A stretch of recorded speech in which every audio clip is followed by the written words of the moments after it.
श्री गुरु गोविंद सिंह जी के प्रकाश पर्व पर सतनाम वाहिगुरु जी, सत श्री अकाल जी। कहते हैं गीता में लिखा है कि जब जब धर्म की हानि होती है तब तब इस पृथ्वी पर धर्म को स्थापित करने के लिए, सच्चा मार्ग दिखाने के लिए कोई ना कोई भगवान की ज्योति प्रकट होती है और मनुष्य जाति को, इंसानों को सच्ची राह दिखाती है, उस अकाल पुरुष का ध्यान कराती है जिसको सतनाम वाहिगुरु जी कहते हैं। अब गुरु गोविंद सिंह जी जैसा कि सभी जानते हैं पटना साहिब में प्रकट हुए और नांदेड़ साहिब में जाके अपने जीवन लीला को पूरा किया। इस विषय में मैं देखता हूं कि गुरु गोविंद सिंह जी जो थे उनकी जीवन लीलाएं कृष्ण भगवान और शंकराचार्य जी के उद्देश्यों या विचारों को पूरा करने के लिए इस भारत भूमि पर हुई थी। क्योंकि हम देखते हैं गुरु गोविंद सिंह जी ने जो कुछ किया, जैसा कुछ किया, उसमें कृष्ण भगवान और शंकराचार्य जी की जो समाज शैली, धर्म शैली या युद्ध नियम या अन्याय के प्रति विरोध, उसमें इन दोनों का जो उद्देश्य था वैसा ही उद्देश्य श्री गुरु गोविंद सिंह जी के जीवन में भी था। ये हम उनके जीवनी को पढ़ के, समझ के साफ साफ देख पाते हैं, अंदाजा लगा पाते हैं। क्योंकि जैसे कृष्ण भगवान ने खूब कोशिश की कि दुर्योधन समझ जाए, या जहां जहां जितने भी युद्ध हुए कृष्ण भगवान ने किए या करवाए, उन राजाओं को पहले समझाया कि तुम अन्याय छोड़ दो, अत्याचार छोड़ दो, और जब नहीं माने तो युद्ध का नियम अपनाया। ऐसे ही श्री गुरु गोविंद सिंह जी ने भी पहले शांति की बात की, और जहां शांति से काम नहीं चला तो युद्ध अनिवार्य हो गया। उसी के लिए गुरु गोविंद सिंह जी ने युद्ध की कला को अपने जीवन में लिया और पंजाब में बहुत सारे योद्धा तैयार किए। अब हम देखते हैं कि गुरु जी साहब ने अपने जीवन में जितने बलिदान दिए, जो कुछ भी किया, वो सब इस भारत भूमि के लिए, इस संस्कृति की रक्षा के लिए किया। इसलिए उनको सर्वस्व कहा जाता है, क्योंकि उनके पिताजी का बलिदान हो गया। उनके पिताजी ने सिर्फ दूसरों के धर्म संस्कृति को बचाने के लिए अपना शीश दे दिया, अपने जीवन का बलिदान कर दिया। और गुरु गोविंद सिंह जी ने भी अपने चारों पुत्रों को देश धर्म की रक्षा के लिए न्योछावर कर दिया। तो जो गुरु गोविंद सिंह जी का जो त्याग, बलिदान, जो निष्ठा इस संस्कृति और देश के प्रति थी, वो अद्भुत थी। अगर इस भारत भूमि में श्री गोविंद सिंह जी का अवतरण नहीं होता तो उस समय क्या स्थिति होती। हो सकता है उस समय जितने लोग हिंदू से सिख वाले लिबास में आए, सैनिक बने, निहंग बने, हो सकता है वो सब औरंगजेब के दबाव में आके, प्रभाव में आके, या कुछ दूसरे लोग जो अलग या के दबे कुचले थे या किसी लोभ लालच में आ सकते थे, वे सब भी धर्मांतरण के शिकार हो जाते। लेकिन गुरु गोविंद सिंह जी ने क्या किया? औरंगजेब को टक्कर दी और कहा, चिड़िया से मैं बाज लड़ाऊं तब गुरु गोविंद सिंह नाम कहूं। क्योंकि जो औरंगजेब की शक्ति थी वो इतनी विशाल थी, और गुरु जी की शक्ति थी, सैनिक शक्ति, सैनिकों की संख्या थी, वो औरंगजेब के सामने बहुत कम थी। तो उन्होंने एक एक सैनिक को बाज की तरह बनाया कि वो हजारों चिड़ियाओं के ऊपर झपट पड़े। एक बाज के सामने चिड़ियाएं कितनी भी हों, चिड़ियाएं ठहर नहीं सकती। चिड़िया का बाज शिकार कर ही लेता है। इसलिए गुरु गोविंद सिंह जी ने ऐसी भावना भरी, ऐसी प्रेरणा दी कि हर सैनिक एक बाज की तरह हो जाए और शत्रु सैनिक को चिड़िया समझ के उसका शिकार कर ले। अब गुरु गोविंद सिंह सर्वगुण संपन्न थे ही, जैसा कि उनके जीवन में मिलता है, उनकी कथाओं में मिलता है कि वो एक कुशल योद्धा थे, महान योद्धा बचपन से ही, कि उन्होंने एक शेर को या एक बाघ को पकड़ के दबोच लिया, बिल्ली की तरह से पकड़ लिया, दबोच के बस में कर लिया, मार दिया। ऐसे प्रसंग मिलते हैं। उनके दया के, दयालुता के, सेवा भाव के, समरसता के, समानता के, सामाजिक स्थिरता के लिए उन्होंने जो समता की बातें की हैं, छुआछूत भेदभाव मिटाने की जो बातें की हैं, वो सब भी उनके जीवन प्रसंग में साफ साफ दिखाई देती हैं कि उन्होंने मनुष्य जाति को क्या क्या दिया, कैसे कैसे दिया। उनके जन्म के संबंध में एक प्रसंग ये भी है ना कि एक जो पीर बाबा थे, उनका क्या नाम था, भिखन पीर जी थे, जो भिखन पीर जी थे,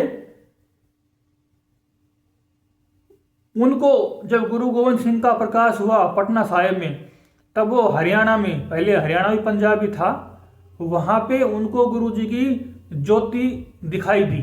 भिखन शाह जी को, भिखन शाह जी को गुरु जी की ज्योति दिखाई दी कि इस पृथ्वी पर आज कोई दिव्य ज्योति, परमात्मा का रूप उतरा है। और फिर वो अपने शिष्यों के साथ लेकर पटना साहिब में गुरु जी के दर्शन के लिए चले गए और वहां गुरु जी के दर्शन किए और उन्होंने परीक्षा लेनी चाहिए कि वो हिंदू का गुरु है या मुसलमान का गुरु है। तो उन्होंने 2 पात्रों में, बर्तनों में, एक में दूध और एक में पानी रख दिया और सोचा कि गुरुजी जी अगर एक पात्र को हाथ लगाएंगे तो सोचेंगे कि हिंदुओं का गुरु है, अगर दूसरे पात्र को हाथ लगाएंगे, बर्तन को, भांडे को हाथ लगाएंगे तो लगेगा कि मुसलमानों के गुरु हैं। लेकिन गुरु साहब ने बचपन की अवस्था में उन दोनों ही बर्तनों को, भांडों को हाथ लगा दिया। तो भिखन शाह ने कहा कि ये तो हिंदू मुसलमान क्या, पूरी मानव जाति के गुरु हैं। तो गुरु साहब मानव जाति के ही गुरु होते हैं, सबके ही गुरु होते हैं। अब कोई माने न माने वो उनकी अपनी मर्जी है। अब गुरु गोविंद सिंह ने जो समाज के लिए जो कुछ किया या भारतीय संस्कृति के लिए जो कुछ किया वो अद्वितीय, अतुलनीय था। और उनके जीवन में एक प्रसंग ये भी आता है कि जब वो महाराष्ट्र की ओर जा रहे थे, नांदेड़ साहिब की ओर जा रहे थे, जहां उनको किसी नए योद्धा की खोज थी और बाद में जो लक्ष्मण दास जी थे, जो कि बाद में बंदा बहादुर जी बने, वो मिले बाद में। लेकिन जब वो उधर जा रहे थे महाराष्ट्र की तरफ, पंजाब से, तब रास्ते में वो श्री दादू जी के स्थान पर ठहरे। और जो राजस्थान में नारायणा स्थान है दादू जी का, संत श्री दादू दयाल जी का, गरीबदास जी की वाणी में भी दादू जी का नाम आता है, वहां उनके डेरे पर ठहरे। उस समय दादू जी की 4थी पीढ़ी चल रही थी। उनकी शिष्य परंपरा के अनुसार 4थे गुरु साहब वहां विराज रहे थे, जिनका नाम जयत राम जी था। तो गुरु साहब वहां पहुंचे तो गुरु साहब ने कहा कि पहले जयत राम जी ने कहा कि चलो आप बताओ भोजन पानी क्या सेवा करें आपकी। तो गुरु साहब ने कहा कि पहले हमारा जो शिकरा है, बाज है, इसके लिए व्यवस्था करो। तो जयत राम जी ने कहा अपने सेवक से कि जाओ इनको दाना डाल दो, जो भंडार में से दाना पड़ा है ज्वार का, वो इनको डाल दो। तो गुरु साहब बोले, महाराज जी आप जानते हो कि ये शिकरा है, ये शिकार का ही भोजन करता है, ये दाने नहीं खाता है। तो जयत राम जी ने कहा कि आज ये शिकरा ज्वार के दाने ही खाएगा, और सेवक को आज्ञा दी और उन्होंने ज्वार के दाने डाल दिए। और उस समय गुरु साहिब के सिकरे ने वो ज्वार के दाने खा के ही अपना शरीर का पोषण प्राप्त किया। तो जब दो महापुरुष मिलते हैं, दो गुरुजन मिलते हैं, तो अद्भुत लीलाएं होती हैं। गुरु गोविंद सिंह भी फिर आगे बढ़ गए महाराष्ट्र की ओर और नांदेड़ साहब को अपना स्थान बनाया। तो इसमें क्या है कि गुरु साहब, मैं जो कह रहा था कि कृष्ण भगवान और शंकराचार्य जी जैसे उद्देश्य उनका था, तो इसमें एक बात तो ये है कि शंकराचार्य जी ने जैसे 4 मठ स्थापित किए, बद्रीनाथ, श्रृंगेरी, पुरी और द्वारका मठ, ऐसे ही गुरु गोविंद सिंह जी ने भी ऐसा ही कुछ उनके जीवन में घटित हुआ। उन्होंने जानबूझ के किया या अनजाने में घटित हुआ, ये तो वो जाने या परमात्मा जाने, सच्चा गुरु जाने, अकाल पुरुष जाने। क्यों उनका जन्म हुआ पटना साहिब में, तो पटना साहिब में एक विशाल गुरुद्वारा आज निर्मित है, वहाँ कितने लोगों की लंगर सेवा चलती है, वो भी शंकराचार्य के मठ की तरह से ही है। फिर जीवन का आखिरी टाइम नांदेड़ साहिब में, तो नांदेड़ साहिब भी जैसे वहाँ श्रृंगेरी मठ है कर्नाटक में, तो उधर भी गुरु गोविंद सिंह जी के नाम से नांदेड़ साहिब का गुरुद्वारा है। इधर बद्रीनाथ की तरफ आनंदपुर साहिब वाला गुरुद्वारा है। और गुरु गोविंद सिंह जी का गुजरात में भी कोई ना कोई गुरुद्वारा होगा ही, मेरे को इतना पूरा जानकारी नहीं है। लेकिन गुरु गोविंद सिंह जी ने जैसे पंजाब में तो पूरे गुरुद्वारे हैं ही, और इधर पुरी की तरफ पटना साहिब वाला गुरुद्वारा हो गया, इधर श्रृंगेरी की तरफ ये नांदेड़ साहिब वाला गुरुद्वारा हो गया, और 3 तो ये हो ही गए। इधर बच गया गुजरात, तो कोई ना कोई तो गुरु नानक जी का या गुरु गोविंद सिंह जी का गुरुद्वारा है। मैं एक बार रामेश्वरम में गया था, वहाँ भी गुरु नानक जी का एक गुरुद्वारा है, जहाँ गुरु नानक जी ने किसी भक्त को राम जी के रूप में दर्शन दिए थे, तो उनके नाम से वहाँ भी गुरुद्वारा बना हुआ है। मैं वहाँ कुछ 1-2 घंटे रुका था, लंगर प्रसाद पाया था। तो जो मैं कह रहा था कि शंकराचार्य जी की तरह से ही जैसे उन्होंने 4 मठ स्थापित किए भारत भूमि की रक्षा के लिए, संस्कृति की रक्षा के लिए, ऐसे ही जाने अनजाने गुरु गोविंद सिंह जी के द्वारा भी 4 गुरुद्वारे निर्मित हुए, बने, उनमें लंगर सेवा चली। क्योंकि सारे गुरुद्वारों में लंगर सेवा तो चलती है, उसमें कोई भेदभाव है नहीं। ये तो विश्व का, दुनिया का पहला अद्भुत नियम सेवा चली कि सबको लंगर छकने का मौका मिले, कोई भूखा नहीं रहे। ये तो गुरु नानक की, गुरु गोविंद सिंह जी की विशेष भेंट रही है इस मानव जाति को, कि जहाँ कोई गुरु घर हो वहाँ किसी को भी भूखा मरने की नौबत नहीं आएगी। गुरु नानक जी, गुरु गोविंद सिंह, 10 गुरु पातशाहों की ये मानव जाति पर विशेष कृपा रही है। सबसे पहले उन्होंने लंगर सेवा शुरू की, क्योंकि पहले मंदिरों में प्रसाद तो होता था, भंडारे भी होते थे, सालाना कार्यक्रम में होते थे, लेकिन डेली तीनों टाइम लंगर भोजन की व्यवस्था ये सिर्फ 10 गुरु बादशाहों की ही देन है। उन्हीं की सेवा का प्रभाव है, उन्हीं का ही मनोरथ है कि मानव जाति को ये सुविधा मिले कि कोई भी इंसान भूखा न रहे, भूखा न सोए। तो गुरु गोविंद सिंह जी ने शंकराचार्य की तरह 4 मठ भी स्थापित करवा दिए।